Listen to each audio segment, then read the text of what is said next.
ሳቅና አስደምማቸው እስኪ አንድ ቀን እንኳን ብራዘር ምን ሽ ነው ያራዳልች እንዴ? አባቴ በጣም ፈገግተኛ ነው።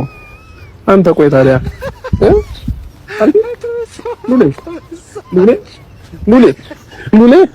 ሉሌ እና እንግዲህ ፋሚሊዎቻችን ዛሬ ፍቅርን ከልዑል ጋር እናስተዋውቃት ማለት ነው።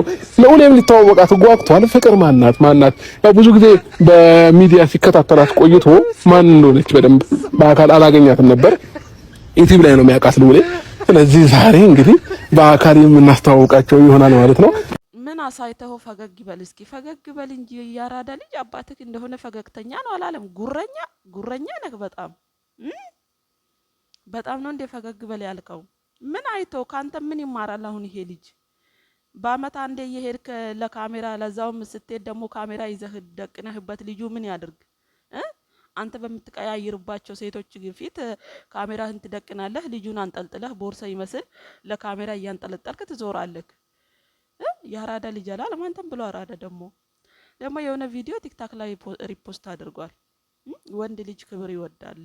የክብርን ጥግ ያሳየችህ እኮ ቢገባህ ኖሮ አልገባህም እንጂ ሩታዬ ነበረች። ግርማ ሞገስክ የሆነች ብዙ ነገር ያየህባት ክብርህን ዝቅ አድርገህ መሽለጥለጥ ላንተ ክብር ይመስል እዚች ጋር ደግሞ በቲክታክ ስር እየሄድክ ቁም ነገር የሰራ ይመስል ሪፖስት ታደርጋለህ።